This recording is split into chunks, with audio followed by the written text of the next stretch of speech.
આજથી થોડાક દિવસ પહેલા નર્મદાના ડેડિયાપાડાના ધારાસભ્ય ચૈતર વસાવા અને તાલુકા પંચાયતના ડેડિયાપાડાના પ્રમુખ સંજય વસાવા જે એક પ્રાંત કચેરીમાં આયોજનની મિટિંગ હતી અને આ દરમિયાન બબાલ થઈ હતી તે મામલો ડેડિયાપાડા પોલીસ સ્ટેશન સુધી પહોંચ્યો હતો અને ધારાસભ્ય ચૈતર વસાવા વિરુદ્ધ ગંભીર કલમો હેઠળ ગુનો પણ દાખલ થયો હતો. ત્યારે રાજપીપળા જિલ્લા કોર્ટમાં ધારાસભ્ય ચૈતર વસાવાને પોલીસે રિમાન્ડ મેળવવા માટે રજૂ કર્યા હતા, પરંતુ કોર્ટે રિમાન્ડ ફગાવ્યા હતા અને ચૈતર વસાવાની જામીન અરજી પણ ફગાવી હતી.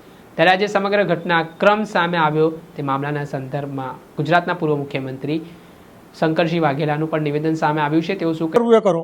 એટલું જ નહીં, ડેડિયાપાડામાં હમણાં ત્યાંના જે ધારાસભ્ય એને સામેના કાર્યકર્તાની ફેટ પકડી કે જે કંઈ થયું હોય, આ એક સિસ્ટમ છે.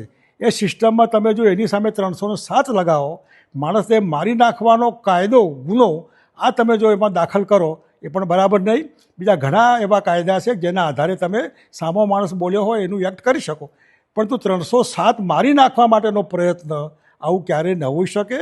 જાહેર જીવનમાં આ તો ચાલ્યા કરવાનું. એટલે મહેરબાની કરીને આવા કાયદા એ કાયદાની તમે ડિવેલ્યુએશન કરી જાઓ.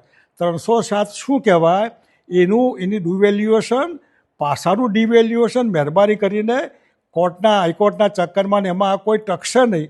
એટલા માટે આ કાયદાનો દુરુપયોગ બંધ કરો અને સારી રીતે રાજકીય કિન્નાખોરી ન થાય અને સ્પોર્ટ્સમેન સ્પિરિટથી એકબીજાનો હિસાબ કિતાબ થાય તો સારું. પણ મહેરબાની કરીને આ બંને કેસમાં 307 રદ કરો અને અમારા જાડેજા સાહેબનો પાસાનો કાયદો પણ રદ કરો તો સારું રહેશે. આટલું મારે સરકારને કહેવાનું છે. દર્શક મિત્રો, એન કવરેજ ન્યૂઝને આપ લાઇક કરી લો, સબસ્ક્રાઇબ કરી લો અને શેર કરવાનું ભૂલતા નહીં.